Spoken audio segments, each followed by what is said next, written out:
¿Qué tal? Hoy estamos en el After Work de Diza, el podcast donde entrevistamos a diferentes personas relacionadas con el sector inmobiliario y donde nos lo pasamos bien después del trabajo. Hoy tenemos el honor de tener a Iván Espinosa de los Monteros.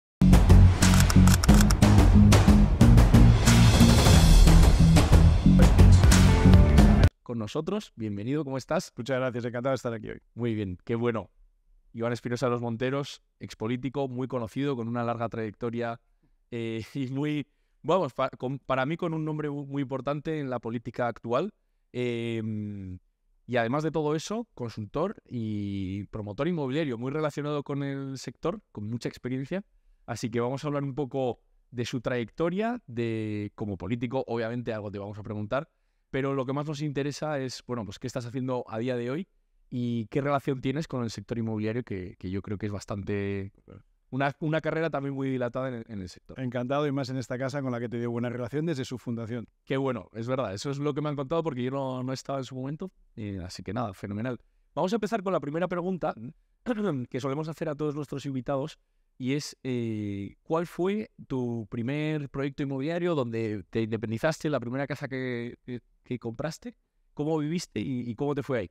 Bueno, la verdad es que la primera vez que me independicé fue de soltero, ¿Sí? de estudiante en Estados Unidos y estuve en un apartamento pues muy pequeño, pero que me gustaba mucho porque tenía muchos servicios. ¿Sí? Tenía gimnasio, tenía tintorería, tenía piscina, tenía todo tipo de servicios y eso fue una idea que luego quise traer a España. Realmente todavía no he conseguido encontrar el sitio donde hacerlo porque requiere un cierto volumen, pero eso fue realmente la primera vez que me independicé. Y en Madrid la primera cosa que vi y que quise comprar fue un apartamento en la Plaza República Dominicana que tenía casi más terraza que interior. Atrás. Pero claro, tenía una luz brutal, ¿no? O sea, era un ático chulo. Un ático muy chulo y desde entonces yo siempre digo a nuestros clientes que hay tres cosas de las cuales uno puede elegir dos y la tercera viene dada, ¿no?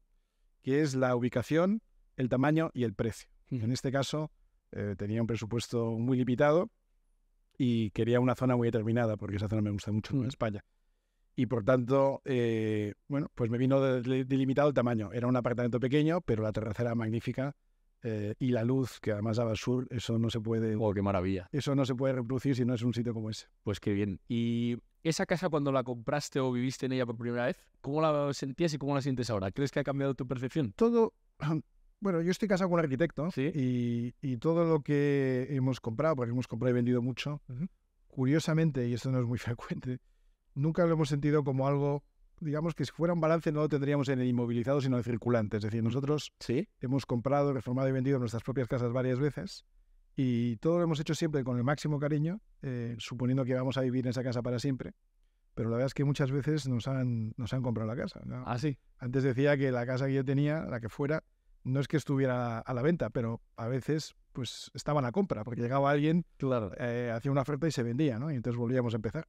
Y gracias a eso pues empezamos en un apartamento muy pequeño a uno un poco más grande y según iba avanzando la familia y creciendo, pues también iba creciendo la casa. Buenísimo. Y qué interesante. Yo creo que ese tipo de evolución y de avance que tiene la posibilidad de hacer pues, personas un poco más atrevidas de lo común, hace que, oye, pues puedas, bueno, lo primero coger muchísima experiencia, pero sobre todo pues ir mejorando y tener cada vez una casa más apropiada a ti. Claro, es que es claro, es decir, si tú aspiras a tener una gran casa hecha a tu medida perfecta, pero al principio no tienes los recursos necesarios, tú no puedes aspirar el primer día, la primera casa que te compres a que sea la casa definitiva, pero si tú compras si tú tienes una ficha con la que operar en el mercado, tú empiezas con una casa aunque sea más pequeña, un apartamentito, pero ya tienes algo. Y una vez que ya lo tienes, tienes la posibilidad de venderlo e ir hacia algo un poco más grande. Y además, si te quedas la casa como tu residencia habitual durante 3 años, claro, pues tienes la exención por reinversión en viviendas, es decir, que lo que vendes no paga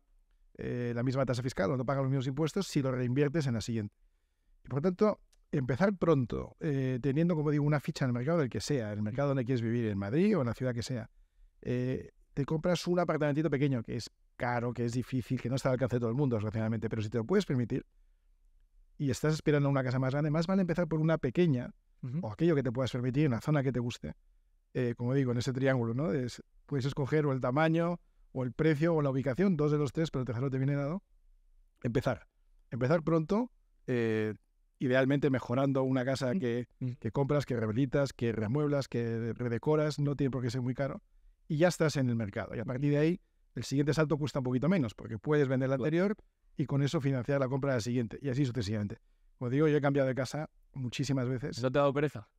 Bueno, te tiene que no dar pereza, Claro, pero es un poco... yo creo que hay algo de sano también en no acumular demasiadas cosas, porque sabes que algún día vas a tener que hacer la mudanza. Y en cada mudanza haces una limpieza. Sí. Pero no es necesario que lleves 20 años en una casa. Aunque lleves 3, 4 años, te das cuenta de la cantidad de cosas que acumulas que no necesitas.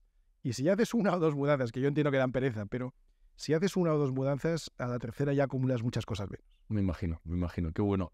Bueno, pues yo creo que ese tipo de actuaciones es algo buenísimo para poder progresar y además te va acompañando en tu ciclo vital perfectamente. Por lo tanto, nosotros siempre cuando hablamos con clientes decimos que la casa perfecta no existe, es la que haces a tu medida y aunque luego la hagas a tu medida, luego resulta que no, que aunque la hayas hecho muy bien, luego hay algo que cambiarías. Pero la vida cambia siempre, ¿no? Es decir, cuando tú arrancas y asumiendo que arrancas joven, puedes arrancar soltero o recién emparejado, pues tienes unas necesidades. Si luego empiezas a tener niños, pues Claro. cambia las necesidades.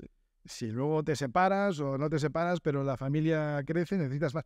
Y luego los niños empiezan a ir de casa, entonces necesitas menos. Claro. Entonces son momentos vitales diferentes y puedes requerir casas diferentes. Habéis hecho la casa perfecta muchas veces en vuestra vida. Una casa perfecta para ese momento. ese momento. Y la hacemos a medida para nosotros y lo hacemos con el mayor cariño y normalmente... ¿Y os divierte hacer este tipo de proyectos? Pues nos divierte mucho, la Claro. verdad. Y además, como digo, Rocío pues es un arquitecto de primera categoría. Qué bien. Era la mejor de su clase. Bueno, otro día me dijo una catedrático de arquitectura que es la mejor plantista, la que mejor distribuye los espacios, ¿sí? ¿no? Que ha conocido. Y la verdad es que sí que lo hace muy bien. Pero bueno, no tienes por qué ser arquitecto. Puedes contratar a un profesional, a un arquitecto, a un interiorista, dependiendo de lo que tengas que hacer. O simplemente ponerte tú a hacer las cosas que te dicta el sentido común. Pues si se puede abrir más ventanas, si está permitido, si no redecorarlo, pintarlo, arreglarlo, decentarlo. En fin, hay muchas cosas que se pueden hacer y yo creo que hay siempre oportunidades para mejorar aquello que acabas de comprar y disfrutarlo porque lo has hecho tú mismo, ¿no? Qué bueno. Me alegro mucho porque se te ve ilusionado contando los proyectos, que es lo más bonito que hay. Pues de una familia, de cómo crece. Vamos a hablar ahora un poco de tu trayectoria profesional relacionada con el sector inmobiliario. Cuéntanos cómo empezaste como profesional, cuáles fueron tus primeros pasos. Bueno, yo llegué realmente por necesidad, porque yo después de un periplo que empecé trabajando en auditoría, luego en banca de inversión, Sí. luego estuve en consultoría, luego me fui a hacer un MBA a Estados Unidos y decidí empezar una compañía. Y cuando tenía más o menos 30 años, que estaba recién casado, recién hipotecado, recién embarazada Rocío, pues quebré. Quebré y tuve que empezar otra vez y eso pues ha sido algo determinante. ¿Por qué? Porque cuando quise volver a empezar y quise volver a España, la verdad es que no había ninguna oferta en ese año, o sea, no de año 2001, justo después del 11S. Y esto fue Quebré en Estados Unidos, en bueno, Estados Unidos. claro, quebré en Estados Unidos parcialmente por el 11S. El caso es que volví y de todas aquellas ofertas que tenía un año atrás al acabar el MBA, que eran ofertas magníficas, millonarias, pues en España, desde luego, que es donde quería volver a vivir, no había absolutamente nada, pero ni remotamente parecido, ni con un cero menos. No era una cuestión de dinero, sino que no había ofertas. Entonces tuve que empezar otra vez, pero claro, empezar sin dinero era muy difícil, ¿no? Tuve la suerte de que en aquellos años en España, bueno, pues los bancos financiaban, esto ya hoy parece increíble, pero financiaban hasta el 110% de un piso que te compraras. El piso costaba 100 y había unos gastos del 7, por decir algo, pues te daban hasta 110 o 115 o una cosa así. Entonces me di cuenta que la única opción que tenía era comprar algo con el préstamo del banco, ponerlo en valor, reformarlo y venderlo. Y así fue como empecé. Y Empecé por necesidad. Ese fue tu primer... Es que no tenía otra cosa que hacer. Es decir, nadie me daba oferta de... no había una oferta de trabajo para lo que yo quería. Préstamos sin tener nada no te daban, pero préstamos teniendo un piso sí te daban. Hoy en día eso no funciona así. La corrección de 2008 ha hecho que los bancos sean mucho más prudentes y hoy te dan pues a lo mejor un 70 o hasta un 80% del valor de la casa y el otro 20% lo tienes que poner tú. Pero en ese momento no. En ese momento te daban el 110, el 115, incluso te lo podían calcular sobre el valor de tasación. Y si la tasación era superior al valor de compra, le daban más, entonces ya pagabas la reforma con el... Bueno, era una cosa increíble, ¿no? Entonces, no era un sector, lo digo honestamente, que me atrajera mucho, ¿No? no era para lo que había estudiado, no era eso lo que yo quería, pero es que no tenía muchas opciones más, entonces, literalmente así empecé. Empecé en esto porque esto es lo que se podía hacer cuando no tenías... Y con ese primer proyecto ya empezaste a andar en este... ¿Te diste Bueno, cuenta de que te podía gustar?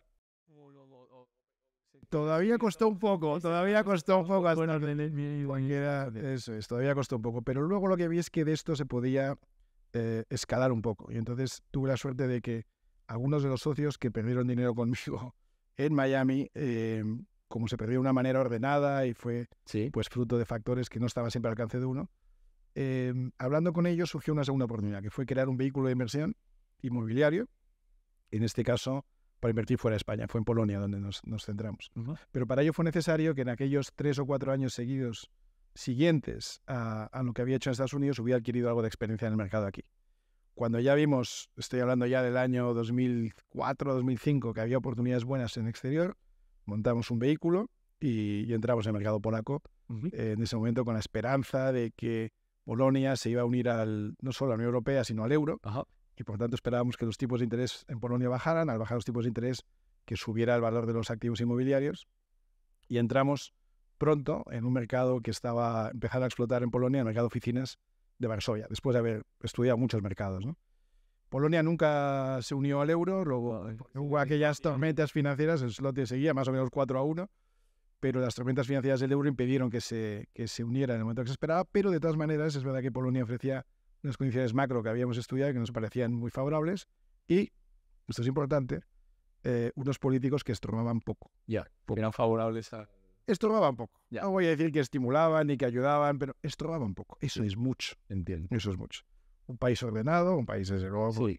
con similitudes y diferencias respecto a España, pero un país ordenado, un país cuya legislación se entiende, un país que pese a haber pasado 40 años o 45 años de comunismo, siempre mantuvo un registro de propiedad, que esto es muy importante, pues con algunas peculiaridades. Una cultura que defiende la propiedad privada, que defiende la libre empresa, donde impera la ley. Alguna gente me decía, ¿pero no te da miedo la falta de seguridad jurídica? Pues mira, tuvimos 2 problemas a lo largo de los 8 años que estuvimos ahí. En uno teníamos toda la razón y en otro no teníamos ninguna razón. En el que teníamos razón nos dieron la razón en un juzgado en cuestión de semanas, y en el que no teníamos razón nos quitaron la razón en cuestión de semanas también. La que era... La de juzgados un poco primitivos, instalaciones un poco viejas, pero oye, una juez que me tomaba declaración en inglés, por ejemplo. Pues no está nada mal, porque para entenderse sin el polaco difícil. Y que en ambos casos lo vio claro. Digo, cuando teníamos razón nos lo dio rápidamente, se ejecutó, era un inquilino que no pagaba, se ejecutó y se cobró. Y en el caso del que no teníamos razón, bueno, pues gente de mi compañía o de mis socios decidieron intentar, o pensaban que teníamos razón una cosa que yo pensaba que no, y la juez lo vio claro que no teníamos razón, y nos tocó también pagar inmediatamente. Entonces, un país ordenado, donde impera la justicia, donde se respeta la propiedad privada, donde las relaciones comerciales son sencillas de entender, donde los políticos no estorban mucho. Daba ganas de hacer negocio, ¿no? Pues claro. ¿Y ahí qué hacíais? ¿Cuál era el negocio? Ahí lo que hicimos no era mercado residencial, sino de oficina. Estudiamos mucho, y me recorrí el país entero, y nos centramos en Varsovia, concretamente lo que llaman el CBD, el Central Business District, o sea, el Distrito Central de Negocios, y ahí compramos edificios para mejorar ligeramente por causas distintas. Por ejemplo, compramos uno que estaba nuevo, pero nuevo a estrenar, ahí no había mucho que mejorar, pequeñas cosas. Sí. Pero era propiedad de 2 socios que no se ponían de acuerdo, y entonces, como estaban todo el día peleados, no salían al mercado y no lo comercializaban bien. Bueno, pues en cuanto lo compramos, nos pusimos a comercializarlo en serio. En pocos meses lo tuvimos lleno, y lleno de inquilinos de primera categoría, desde la televisión polaca, que sigue haciendo a fecha de hoy su programa estrella de las mañanas desde la última planta. Qué bueno. El programa se llama Dzień dobry TVN, Buenos días TVN, que es la televisión polaca. Desde la televisión polaca, compañías españolas, compañías multinacionales de todo el mundo, y se llenó a cuestión de pocos meses. Ese edificio se acabó vendiendo en rentabilidad pues a un fondo de inversión de una compañía de seguros internacional, alemana en este caso. Perfecto. Otro edificio que compramos tenía un inquilino que era muy sólido, la Compañía Nacional del Gas, pero que se acercaba el momento de finalización de su contrato y nos parecía que estaba pagando muy poco. Pues lo compramos, renegociamos el alquiler y al cabo de unos años, pues unos años siempre son 5 o 6 años, Sí, claro. también se vendió en rentabilidad. Y luego encontramos otro edificio que estaba en una ubicación absolutamente maravillosa, que se vendía porque un banco se lo había quedado y no sabía qué hacer con él, y tenía un par de inquilinos con los que no quería sentarse a negociar. Lo compramos a un precio magnífico, nos sentamos con los inquilinos, encontramos un acuerdo favorable para ambas partes, empezamos a rehabilitarlo un poco y enseguida llegó el vecino y nos compró por un precio estratosférico en comparación con lo que habíamos pagado. Pero hicisteis muy buenas operaciones. Bueno, hicimos operaciones muy buenas y algunos de nuestros socios... ¿Qué época fue? Pues empezamos en el 2005, yo creo. Empezamos a viajar en el 2004 y empezamos a invertir en el 2005 porque tardamos bastante en primero en centrar el tiro donde queríamos invertir y segundo en ver mucho y asegurarnos de que era el sitio adecuado y los precios adecuados, porque si no cuando llegas nuevo de otro país crees que pues esto comparado con Madrid es muy barato. Bueno, comparado con Madrid es muy barato, pero te tienes que adaptar al mercado local y tienes que entenderlo y tienes que patearlo y tienes que pasar mucho tiempo ahí. No es fácil. Y tienes que ir en invierno a 20 bajo cero para entender el edificio, no es lo mismo que en verano. Bueno, entonces tardamos bastante en hacer las primeras inversiones, pero todavía era un momento muy bueno. Qué bueno. Y pudimos comprar bien. Y luego, y no solo compramos bien, perdona, sino que los inversores que entraron con nosotros evitaron, con el dinero que pusieron ahí, evitaron las pérdidas que hubo aquí en el 2008. Claro. Con lo cual... Ahí no quebró tanto el... Ahí no quebró nada. Nada. Ahí no quebró nada y el inmobiliario siguió subiendo. Y cuando salimos, pues dimos unas rentabilidades muy buenas, cerca del 20% de TIR. Pero comparado con lo que hubieran sacado aquí, infinito, porque aquí se hubiera perdido casi todo, claro, dada la crisis del 2008 y el crack que se sufrió en pues enhorabuena porque... Bueno, como siempre, tiene mucho que ver los deberes que hagas y mirar bien los sitios y luego la suerte. Sí. De la misma manera que el 11 para nosotros fue mala suerte, pues hubo un factor de buena suerte en este caso. O sea, que ni eres tan tonto... El nivel macroeconómico fue bueno. Sí, pero ni eres tan tonto cuando las cosas van mal por razones ajenas, ni eres tan listo cuando el mercado te acompaña, ¿no? Entonces, bueno, pues hay siempre un factor de suerte que no se puede... ¿Después de esta experiencia ya te metiste en política o cuándo fue...? Bueno, fue paralelo. Los últimos años del fondo, y mientras hacíamos cosas aquí, bueno, primero me metí en la fundación de NAES, de ahí salió, eso fue la semilla de lo que luego fue Vox. Pero claro, es que los primeros años eran años en los que nos dedicábamos mucho y tal, pero no nos votaba ni nuestra madre, vamos, o sea, hasta el año 2018, hasta diciembre del 18, que, bueno, fueron aquellos resultados de Andalucía. Entonces, entre el 11, 12 que empezamos con NAES hasta el 18, pues ahí hubo 6 años de dedicarle esto con muchas ganas y tal, pero... Tienes varias historias en paralelo de hacerte a ti mismo, porque bueno, en parte, sí, yo lo creo que el partido Vox... ¿Sí? Bueno, yo he tenido mucha suerte de tener una formación muy buena y he tenido mucha suerte en la vida, entonces no podré decir jamás que me he hecho a mí mismo. Pero sí es verdad que hemos lanzado cosas que algunas han funcionado, otras han funcionado peor, en todo, en la vida, ¿no? Entonces cuando te va mal, pues tienes que sacar algún aprendizaje de eso, ¿no? Y mercados como el de Estados Unidos te preguntan muchas veces, ¿no? Antes de contratarte o antes de hacer una operación contigo, oye, cuéntame una vez que te fuera mal, ¿no? Sí. Esto en español es muy chocante. Es una pregunta que tenía ya apuntada, ¿eh? O sea, claro, pues me ha ido mal muchísimas veces. Y a veces digo, no, las circunstancias, bueno, pero a veces también es uno mismo, ¿eh? Así que está muy bien decir que el 11 es y tal, pero bueno, a lo mejor lo podíamos haber hecho mejor con nosotros y sobre todo yo. Y cuando te va bien, pues no creerte que lo has hecho todo tú. A lo mejor te ha acompañado un poco la ola, ¿no? A lo mejor era el momento adecuado y estabas en el sitio adecuado.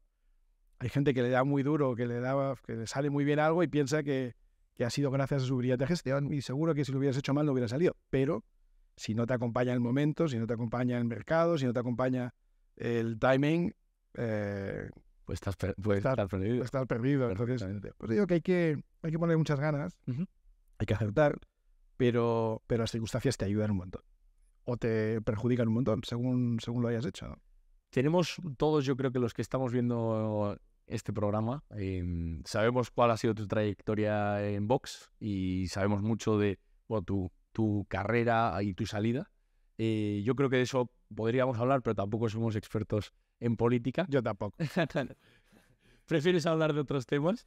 No, quiero decir que yo, al final he dedicado 10 años, sí, que es un periodo largo, 5 a tiempo completo, 5 al principio te diría, bueno, a la vista de que no nos elegían ni nos votaba ni nuestra madre, como digo siempre, pues era casi una cosa de amateur, ¿no? Y luego los siguientes 5, pues dedicado profesionalmente y a tiempo completo. No he podido hacer otra cosa. Pero un tiempo magnífico al que guardo un recuerdo fantástico y por el que solo siento enorme agradecimiento de haber vivido esa experiencia. Entonces, ahora queremos saber un poco, pues, ¿qué estás haciendo ahora en tu día a día? ¿A qué te dedicas? ¿Y qué proyectos tienes? Pues vuelvo al sector inmobiliario. Vuelvo al ladrillo, que es lo que más o menos he aprendido a hacer, ¿no? Vale. Y entonces ahora lo que estoy haciendo son esencialmente crear vehículos de inversión para gente que quiera coinvertir conmigo y con algunos socios que tengo. Y los vamos especializando, ¿no? Entonces, estamos creando uno para comprar supermercados, porque es una cosa muy específica, una cosa de la que yo no tenía mucho conocimiento, pero me he asociado con un gran promotor de supermercados en España y entonces pues he visto que es un producto que se asemeja mucho a un bono, en el sentido de que tú puedes comprar, en este caso, pues una colección de supermercados para diversificar por zona, ¿no? Por zona geográfica, por tamaño, por operador. Son supermercados que están operando, ¿no? Entonces puedes tener, no quiero decir el nombre de los operadores, pero imagínate los 3 o 4 principales operadores del mercado español. Bueno, pues tú compras una parte de esa sociedad que tiene varios de estos supermercados en propiedad y que desde el primer día te está rentando. Y te renta, te da una rentabilidad fija, unos contratos largos, obligado a cumplimiento, con unos inquilinos de primera categoría que te dan bastante seguridad. Entonces, por eso digo que se parece mucho a un bono, porque si las cosas van mal, cobras tu porcentaje, tu yield, ¿no? Tu rentabilidad anual. Si las cosas van bien, la cobras igual. Lo que pasa es que a diferencia de un bono, digamos que hay 2 factores que lo distinguen. Uno es que cada año se va revalorizando con la inflación. Y 2, que el subyacente no es un trozo de papel que al finalizar su periodo de maduración te devuelven, sino que el subyacente es un local que si lo has comprado bien y si está en un buen sitio, lo lógico es que al cabo de 5 o 7 años, que es cuando esperamos salir, pues valga más. No solo por el efecto de que la inflación ha subido las rentas, sino porque el sitio en el que esté, pues probablemente lo haya hecho más rentable. Con lo cual, además de tu rentabilidad anual que vas cobrando con un cupón, a la salida se espera que tengas un empujón adicional que hoy es muy difícil y además no queremos pronosticar porque no queremos, pero que existe y que veremos al final de esos 5 o 7. O sea, que estás más o menos, podría ser como un private equity, pero especializado en inmobiliario. Este es de supermercados. Y luego hay otro que se parece un poco más a lo que yo hacía antes de compra. Es un vehículo para comprar, reformar, amueblar y vender. Lo de amueblar es viviendas en el centro de Madrid, en las zonas buenas de Madrid. Lo de amueblar, digamos que es un poco el factor novedoso. Antes no se hacía, pero hoy se entregan pisos pues formados. ¿Y en qué zonas estás operando? Pues en las zonas, las sospechosas habituales, ¿no? En los mejores barrios. Entonces hemos desarrollado junto con unos socios un software de inteligencia artificial que lo que hace es mide todo lo que está pasando en el mercado y te indica cuáles son las mejores oportunidades que hay cada semana, ¿no? Entonces cada lunes el sistema te... Eso nos vendría muy bien a nosotros también, ¿no? Bueno, os estudiamos, estáis dentro de lo que estudiamos, como todas las grandes consultoras, ¿no? Todo lo que tenéis en fuentes abiertas se estudia, se analiza y el software del sistema de inteligencia artificial te propone 20 operaciones de la semana. Eliges las 10 que más te gustan, lanzas ofertas por las 10, te dicen que no a 7, te dicen que sí a 3 y al final ejecutas 2 porque hay una que no concuerda con lo que plantea. Esa es la realidad del sector. Esa es la realidad del sector. Al final te apoyas en tecnología, pero luego el ojo y lo que ves... Claro, la tecnología te ayuda, es una buena herramienta, pero tienes que tener pues lo mismo que para diseñar luego la reforma, ¿no? Es decir, la tecnología te ayuda y te simplifica todo. Si piensas en los arquitectos que hace 20 años o 25 años no tenían AutoCAD o Revit o lo que sea que tengan hoy, y había que hacerlo todo a mano, pues fíjate lo que les ha ayudado la tecnología. Pero sigue teniendo que haber un arquitecto o un interiorista que piense, que conciba cómo cambia ese espacio. Tú que tienes tanta experiencia con tantos proyectos inmobiliarios, ¿piensas que la decisión, aunque seas inversor, finalmente es algo impulsivo? ¿O crees que...? Depende de lo que estemos comprando. Si estás comprando tu propia casa, hay un factor emocional que no puedes evitar, ¿no? Sí. Si la casa tiene alma o no tiene alma para ti, ¿no? Sí. Tú llegas a un sitio y por algún motivo ese sitio te llama y ese es tu sitio, suponiendo que sea las condiciones de precio, de tamaño, de zona tal. Y en cambio puedes ver la de al lado, o la de arriba o la de abajo, y aunque esté mejor, aunque sea más barato, no te llama. Es decir, no tiene ese alma que tú quieres. Te lo pregunto porque nosotros trabajamos con un montón de fondos de inversión que muchos se dedican a comprar, reformar y vender. Y nosotros, pues muchas veces les vendemos pisos a esos inversores. Y Ahora hablaremos después del programa, ¿eh? hay que hacer ahí... Que estamos comprando. Sí, muy bien. Les ofrecemos, imagínate, un piso, una oportunidad que sale a 4 inversores. Y vamos a verlo con los 4. Igual hay 3 que lo descartan, hay uno que lo compra y hay uno que hace el negocio y 3 que no. Y luego podemos comentar igual esa operación y le contamos, oye, ¿cuál ha sido la rentabilidad? Y dice, ya, pero es que me enseñas los números ahora y te digo, bueno, vale, sí, pero no me gustó porque vi, yo qué sé, que el patio no estaba correcto. Yo creo que...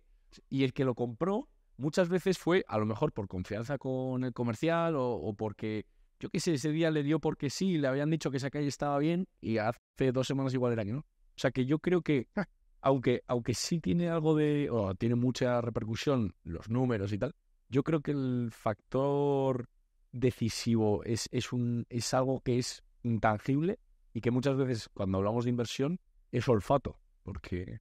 No tengo la más mínima duda. Sí, ¿no? No tengo la más mínima duda. Es decir, cuando tú hablas con los grandes fondos de inversión, lo que muchas veces ves son analistas, oye, que han estudiado en los sitios que he estudiado yo y que lo que tienen es un modelo Excel más sofisticado que el mío y qué tal.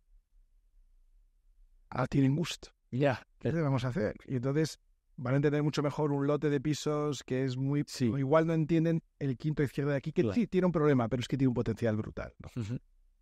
Cuando Steve Jobs hablaba de Microsoft, su gran rival, lo más grave que decía es they have no taste. No tienen gusto. No. Es decir, son muy listos, ejecutan muy bien, pero es que no tienen... Entonces, hombre, si estás gestionando 3.000 millones de euros, pues el gusto te lo guardas, que no da para... Pero claro, si estás gestionando cantidades mucho más modestas, como es mi caso, o no digamos si estás gestionando algo para ti, si estás comprando tu propia casa o si estás pensando modestamente en... pues hoy hablaba con un amigo que está pensando en comprar un apartamentito, está hablando con el banco para ver si se lo alquila, para ver si se lo financian y él lo alquila y con él. Eso sí que te tiene que gustar. Eso sí que tiene que tener un factor que tú distingas y que te distinga también del inversor ese frío que dice que el Excel no le da y tal. Bueno, quizá no le dé el Excel y a ti te dé un poquito menos, pero si es un sitio que tú sabes que te gusta, si es un sitio que tú crees que va a ir hacia adelante, si tú entras en un sitio destrozado, pero le ves el alma, sí. Claro, tienes que tener un valor, tienes que tener ese ojo, ¿no? Y yo creo que eso no es una cosa con la que se nace necesariamente, ¿eh? Se va desarrollando. Yo, a base de ir al lado de Rocío a los sitios, voy aprendiendo. Rocío sí tiene 6 años de arquitectura y tiene muchos años de experiencia, pero también tiene un ojo que se va desarrollando y lo vas aprendiendo. Entonces, si tú tienes un amigo que es, o una amiga que es arquitecto, que es decorador o que es decorador y tal, pues te puede ayudar a ver eso, ¿no? Pero si tú tienes ojo para entender el potencial de un sitio, si tú entras en un sitio destrozado y dices, wow, este sitio me llama y tal, probablemente tengas razón. Probablemente ese sitio, si lo rehabilitas con ganas y con gusto y con alma, ese sitio va a valer más, sea para ti, sea para alquilarlo, sea para revenderlo. Y yo creo que por mucho que evolucione el mercado, siempre hay oportunidades. No, es que el Madrid está carísimo. Pero hoy, mañana por la mañana, tú sales al mercado y vas a encontrar 10, 12, 14 oportunidades a un precio disparatado seguramente, pero donde tú puedes añadir valor y al día siguiente, mi teoría es que tiene que valer, y seguramente valga, si lo haces bien, al menos el doble de lo que has metido en rehabilitación. Es decir, cada euro que le metas a rehabilitación con cabeza, hace que el sitio valga al menos 2 euros al día siguiente. Y no te equivocas mucho con esa idea. Entonces siempre va a haber oportunidades en Madrid, no digamos en Barcelona. Fíjate las oportunidades que hay en Barcelona ahora. Debería haber. Un mercado, lo vuelvo a mezclar con la política, ¿no? Es decir, no quiero hablar mucho de política, pero sí quiero recordar el impacto que puede tener un buen político o un mal político, ¿no? Sin entrar en partidos, pero unos malos políticos en Cataluña y muy malos en Barcelona, o al revés, como quieras, han destrozado un mercado inmobiliario, pero para todo lo demás también, que era top de España. Que era top. Más internacional que Madrid, vamos. Más internacional, más caro, más deseable. Hoy es más barato, menos deseable. No sé, es internacional que ni verlo. Es decir, es un destino turístico, lo seguirá siendo. Es una ciudad que me encanta, pero ¿quién quiere vivir ahí con las condiciones políticas actuales? Te pongo el contraejemplo, que además es que está muy conectado. Los turistas que ya no van a Barcelona en barco, porque han decidido que no quieren que vengan los barcos digo los cruceros. Sí. Ahora ya no van a Barcelona, efectivamente, pero van a otra ciudad. Van a otra ciudad que hace 15 años era imposible pensar que fuera un turista en un barco porque no tenía mucho que ver. Pero un político, de otro signo, no de mi partido, decidió darle la vuelta a esa ciudad. Un alcalde que empezó a poner museos. Y tú pensás, van a poner un museo en esa ciudad, estoy hablando de Málaga. Bueno, pues un museo Picasso, un museo Thyssen, un museo de automóvil, un museo de la tecnología, sucesivos museos, un museo de la moda. No, es que además de la ciudad de los museos va a ser la ciudad de la tecnología. Va a ser Málaga la ciudad de tecnología. Pues ahí tienes Málaga Valley, ahí tienes a Google instalándose. No, es que además va a ser un centro financiero. Va a ser un centro financiero en Málaga. Pues ahí tienes a Citibank que hace sus programas de trainees, ya no en Londres, JP también. sino en Málaga, para toda Europa, ¿eh? Un sueco que mañana entre en Citibank ya no va a Londres, ahora va a Málaga. ¿Y cómo es posible que Barcelona haya caído y Málaga haya subido de esa manera?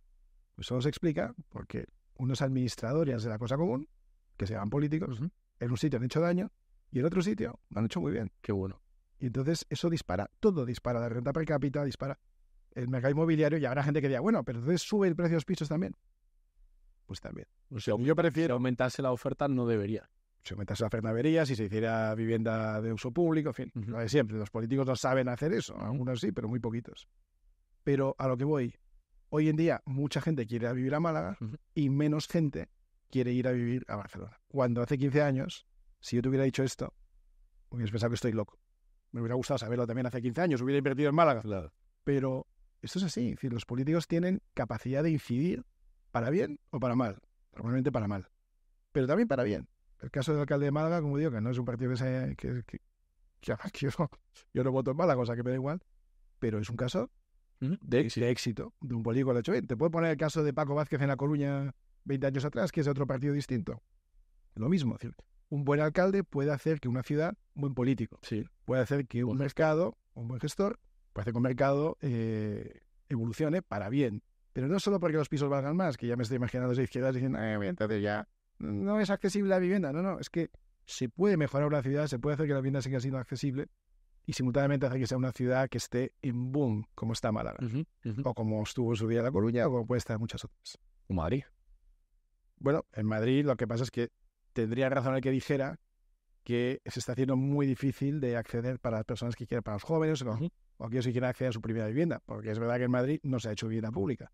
También es verdad que hemos tenido 4 años de una alcaldesa que decía que iba a disparar la vivienda pública y creo que hizo 43 o 56 o menos de 100 viviendas. Porque no se nos olvide nunca que los mayores especuladores de la vivienda son los políticos. Los alcaldes que tienen suelo público y no lo sacan al mercado. Los ayuntamientos que tienen miles de hectáreas en todo el país y no quieren ponerlo en valor. ¿Por qué crees que es eso? Porque eso yo siempre es algo que me pregunto. ¿Por qué no hay más oferta o sea, siempre la palabra es recalificar, ¿no? Pero o liberar también. Los alcaldes te dirán porque no tienen dinero. Pero entonces preguntan, ¿por qué no haces un acuerdo público-privado? Es decir, porque el suelo, y su pretensión es promoverlo ellos directamente. No, es que el político le gusta hacerlo él. El político... Eso es ego. Es ego y desconocimiento. Porque esa es otra gran característica de muchos, no voy a decir todos, pero muchos políticos. Desconocen el funcionamiento del mercado. Bueno, lo hemos visto con este gobierno que ha hecho tanto daño al mercado de alquiler a base de regular, ¿no? Desde unos postulados políticos completamente erróneos y sobre todo completamente separados de la realidad del mercado. Es decir, se sabe desde hace décadas que si tú regulas el precio del alquiler, se contrae la oferta. Nadie quiere ofertar su piso para alquiler. Entonces, o te lo quedas o lo vendes. Pero nadie pone sus pisos de alquiler. Cuando hay menos pisos de alquiler, sube el precio. Y entonces te dicen, hay mercados tensionados. Enhorabuena. Ha hecho usted el círculo completo. No ha cogido un mercado que era difícil, lo ha dificultado más y ahora ya le ha puesto usted un nombre nuevo. Y la oferta. Tensionado. Y entonces, entonces ahora vamos a decir que el que tenga más de 10 pisos es un especulador y se lo vamos a quitar. O quitamos la Golden Visa, que es como si fuera a cambiar algo en el mercado, está claro. Solo hacen daño. Pero hacen daño desde una combinación de desconocimiento y de radicalidad política que está a su vez desconectada con el desconocimiento, pero que hace mucho daño. Entonces, digo, hay sitios donde ocurre lo contrario. Pues tenemos el ejemplo de sitios donde ocurre lo contrario. Oiga, ¿usted quiere de verdad que la gente tenga acceso a una vivienda a un precio razonable, vivienda pública o vivienda pública? Ponga usted los miles de metros que tiene a disposición del mercado. Y entonces busca usted un promotor al que le dice, mire, le voy a... No estoy inventando nada, que no es invento mío. No. Aquí hay un suelo. Si usted promueve aquí a tal precio razonable, como el suelo le sale gratis, yo voy a permitir que se quede en propiedad y lo alquile a estos precios durante los siguientes 50 años para que recupere toda su inversión y a los 50 años esto revierta al ayuntamiento. Mira qué fácil.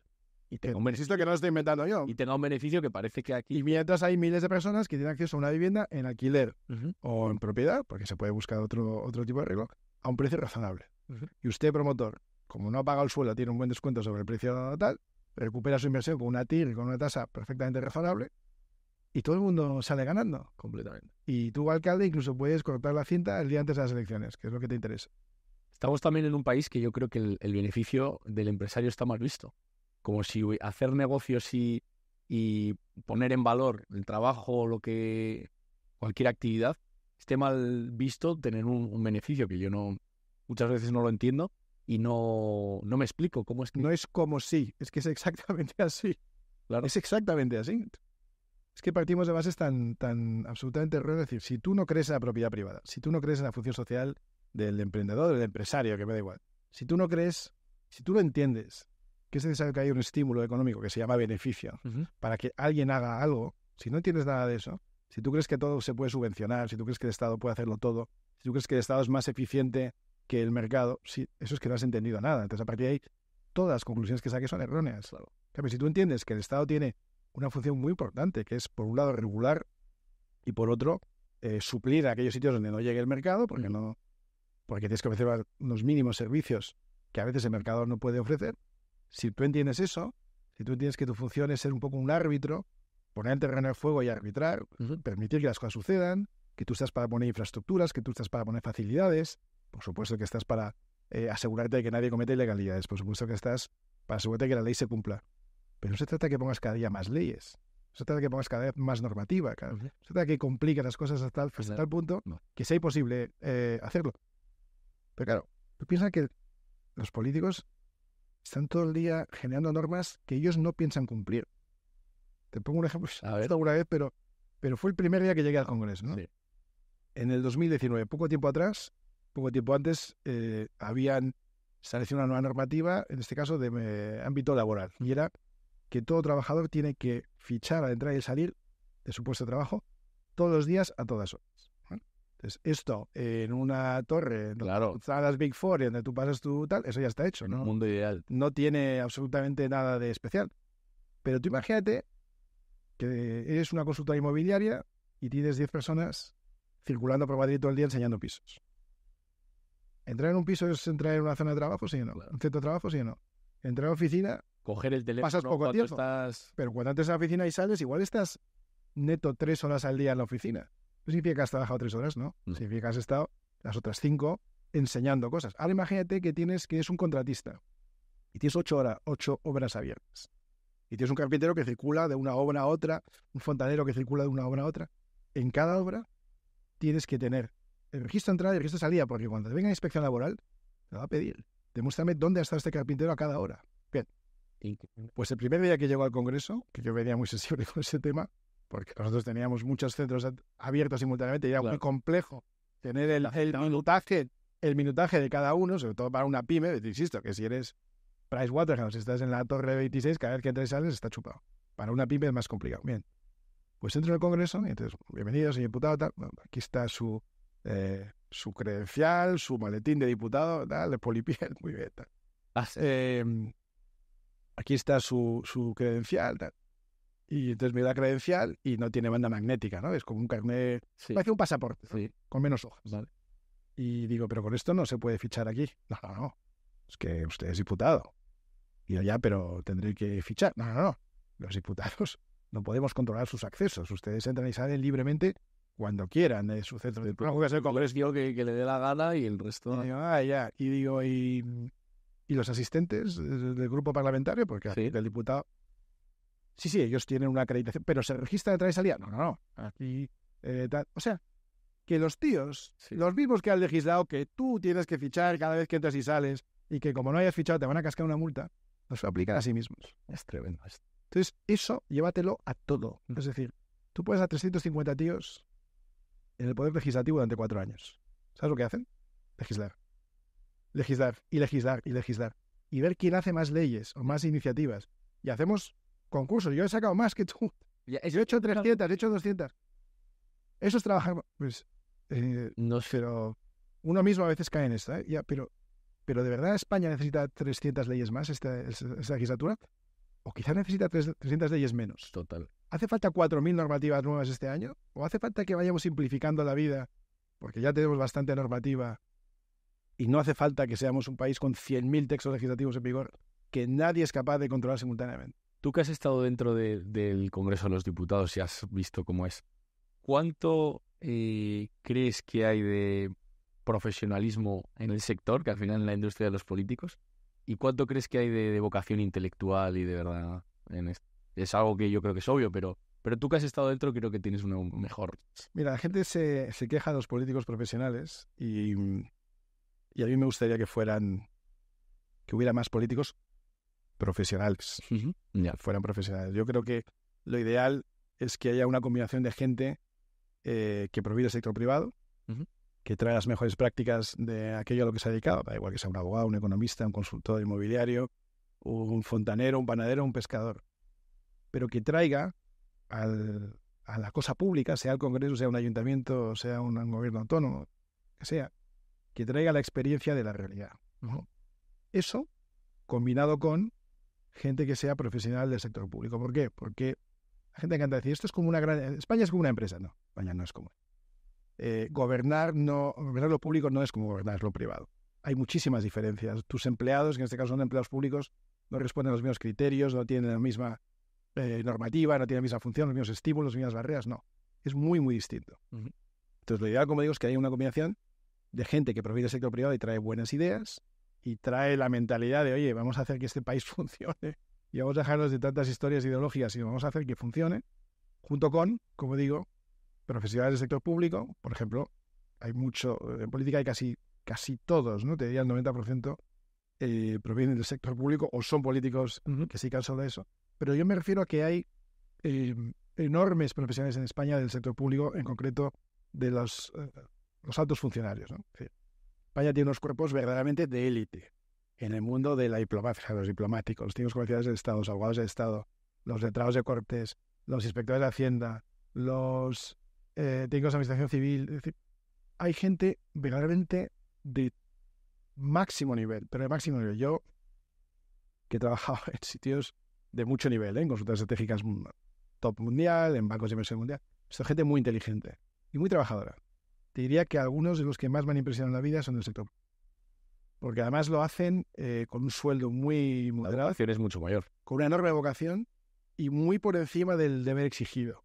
Muy por encima del deber exigido. Entonces, que haya altos funcionarios de este tipo en la administración pública o en el Congreso, yo creo que es muy bueno. Pero creo que también es bueno que haya de los otros. Gente que viene del mundo real, como yo llamo. No es que el otro no sea.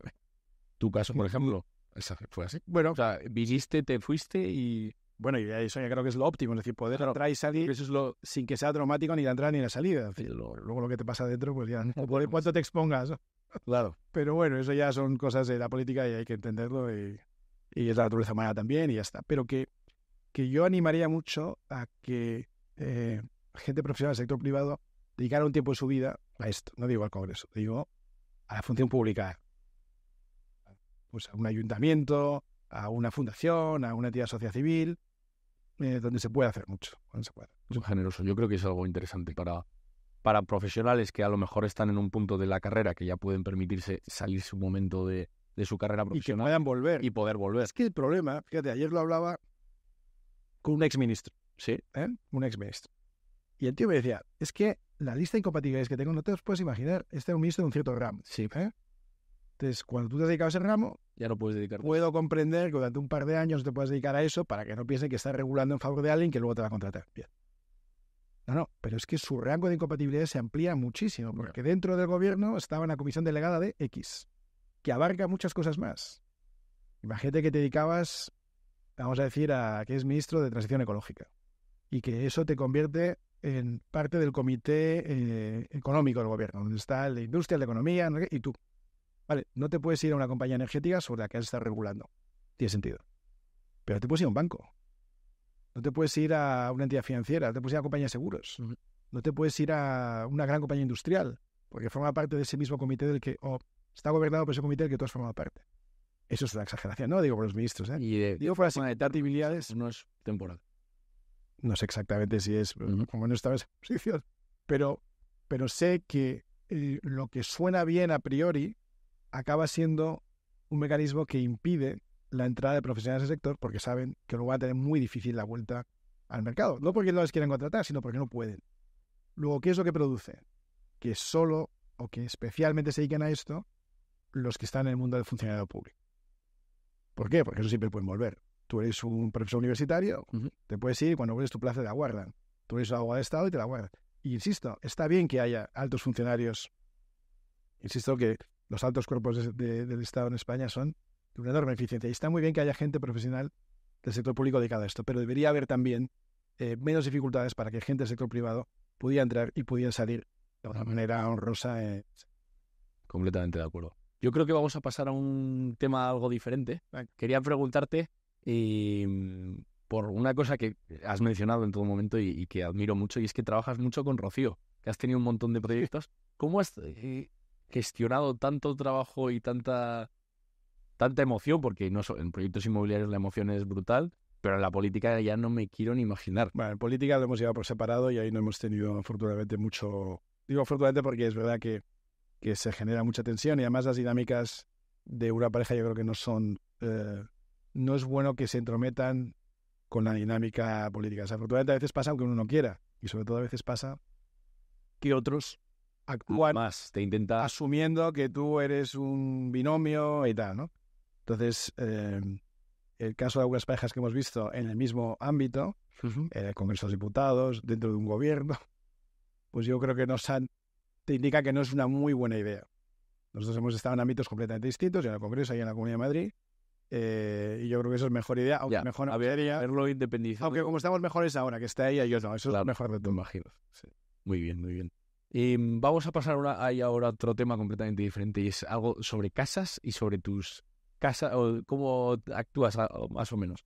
Son preguntas rápidas. Si tienes que elegir, ¿piso o casa? Casa, siempre. Tengo 4 hijos, tengo 2 perros. El aire libre se valora, claro. Segunda residencia, ¿sí o no? ¿Y dónde? Si te puedes permitir, es lo ideal. Sí. A mí me gusta en Costa y es donde la tengo. He tenido mucha suerte porque compré antes de que el mercado también se disparara. Ajá, muy bien. Se incendia tu casa, ¿qué salvas? Además de tus seres queridos. No tengo gran apego a lo material. Se me ha incendiado una vez una oficina. Se perdió, bueno, no era mía, digamos que era de mi inquilino. Y todo lo material se repone. Si hace falta tener un buen seguro. Eso sí que es un consejo a todo el mundo. Yo soy un loco de los seguros. ¿Ah, sí? Sí. Yo tengo todo asegurado al máximo posible y creo mucho en eso, porque bastante riesgos tomas en la vida. Pero vuelvo a la respuesta inicial. Lo material es pasajero. Si acaso las fotos o recuerdos familiares, pero no... Cosas que te... Todo lo material... de verdad, ¿no? Todo lo material es irrelevante y pasajero. ¿Vivirías en una vivienda moderna con vistas a una fachada clásica? ¿O en un edificio clásico con vistas a una fachada moderna? No, prefiero fachadas clásicas y viviendas modernas. Muy bien, sí. Comodidad.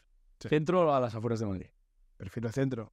Pero volvemos a lo mismo. Estamos poniendo muchas restricciones. Prefiero centro, prefiero casa. Es muy difícil, pero como prefiero centro. ¿Qué tienes en la mesilla de tu habitación? Un montón de libros. ¿En serio? Un montón de libros. Sí. ¿Lees mucho? Leo desordenadamente. ¿Ah, sí? Desordenadamente. ¿Y cómo te acuerdas de lo que lees? Cojo un libro, cojo un par de capítulos, luego me engancho con otro, vuelvo al anterior. O sea, ¿te aburres del libro y vuelves a él? Pues mira, esto es algo... Sigo 2 años que me está... Eso. Yo creo que este mundo de los móviles nos está haciendo perder un poco la capacidad de concentración y... Estoy de acuerdo. Y de leer algo antes era capaz de leer mucho más, ¿no? Ahora me aburro enseguida y es verdad que cambio con más frecuencia, pero lo dejo ahí, ¿no? Y me gustan mucho las biografías de gente que ha destacado por algo. ¿Cuál es la última que has leído la que más te ha gustado? Ahora estoy leyendo la de un diplomático militar, asistente de varios presidentes americanos, Bernard Walters, que fue un personaje muy importante, también importante o relativamente importante en la historia de España, y que es absolutamente fascinante. Que bueno, no lo conozco, lo apunto. Pues la foto en la que está Eisenhower con Franco Sí. es el que está en medio. Es un militar, pero que tuvo misiones diplomáticas muy relevantes, digo, en España, pero también fuera de España, en los años 50 y 60. Muy interesante. Vamos a terminar ya, yo creo que nos queda poco de podcast. Si pudieses elegir una persona con la que cenar, a cualquier persona del mundo, de la historia, para poder charlar, ¿a quién elegirías? De la historia Isabel la Católica, me parece la persona más relevante, sin duda, del mundo occidental y comparable a algunos de los personajes o personalidades más importantes de la historia del mundo oriental, que conozco menos, ¿no? Uh-huh. Isabel la Católica. La primera colonización, ¿no? Es lo que dicen algunos. No colonización, la primera expansión, ¿no? España no tuvo realmente colonias, sino territorios de ultramar. Y es curioso, fíjate, unas cosas que he aprendido en congresos, que cuando los primeros congresos había diputados de distintas provincias, ¿no? Había provincias de ultramar. Había diputados por Perú o diputados por Colombia, ¿no? O por distritos de Colombia o de Perú, porque eran parte de España, no eran una colonia, a diferencia de lo que hicieron los ingleses o los franceses o los italianos. España tuvo territorios ultramar que eran tan España como las Canarias, las Baleares o... Y con los mismos derechos. Ceuta y Melilla, ¿no? Y con los mismos derechos. Eso es verdaderamente... Y no solo eso, pensar que Isabel la Católica, con la mentalidad del siglo XV, fue capaz no solo de culminar el periodo de Reconquista, que es una cosa realmente histórica, de cerrar una etapa que es la Edad Media, sino de abrir la Edad Moderna, apostando por la apertura en las Américas, y una vez que se llega ahí, entendiendo que todos tenían los mismos derechos, fueran españoles de origen o fueran indios. Eso es impresionante, ¿no? Uh-huh. Y eso es una de las cosas que se quiere borrar ahora. Una de las famosas consecuencias de la mal llamada memoria histórica y de revisionismo histórico es que personas blancas en territorios que antes fueron de indios, en Estados Unidos, tiran la estatua de una reina que fue la que precisamente protegió a los indios en territorios que todavía hoy pueblan, por debajo de la línea de Estados Unidos, y gracias a los cuales sobreviven tribus indias o personas descendientes de aquellas que en el norte no existe.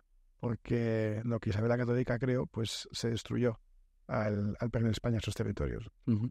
Muy interesante. Fenomenal. Un consejo para alguien que está empezando en la vida laboral. La vida laboral, sí. Cada vez es más difícil porque los mercados cambian muy deprisa y lo que uno aprendió hace 25 años hoy está probablemente ya fuera de vigor. Pero no cabe duda de que a la larga, no siempre a corto plazo, pero a la larga, aquellos que le ponen pasión a lo que hacen, no que te dediques a lo que te gusta, A mí me gustaba el tenis, pero claro, no vayas a ser tenista. No es que te dediques a lo que te gusta, que eso es lo ideal, sino que te guste aquello a lo que te dedicas. Es decir, que tú pongas de tu parte para que eso te guste. A mí no me gustaba el sector inmobiliario al principio. Fue una salida necesaria, pero no deseada. Pero al cabo de relativamente poco tiempo, pues me empezó a gustar, y sobre todo yo hacía que me gustara. Le ponía pasión al tema, ¿no? Entonces, no es que si le pones pasión el primer día a las 9 de la mañana, a las 5 de la tarde te va a ir mucho mejor. Pero si tú haces las cosas con ganas, si tú le pones pasión, si tú le pones interés, si te pones intensidad, que es lo que a mí me gusta ponerle a todo, en el medio o largo plazo te va a ir bien, seguro. Y si te marcas metas un poquito superiores a lo puramente realista, no metas imposibles, pero metas ambiciosas y un poco por encima de lo que hoy tienes, y lo haces con pasión, te va a ir bien, te dediques a lo que te dediques. Qué bueno. Pues yo creo que nos quedamos con ese consejo y vamos a aplicarlo. La verdad que me ha encantado compartir esta charla contigo, Iván. Igualmente, que te sigo mucho por Instagram. Eres un referente en el mercado inmobiliario y me encanta conocerte. Nos lo pasamos bien haciendo vídeos y en el podcast. Bueno, Iván, pues esta es tu casa cuando quieras. Muchas gracias. Hasta luego. Chao.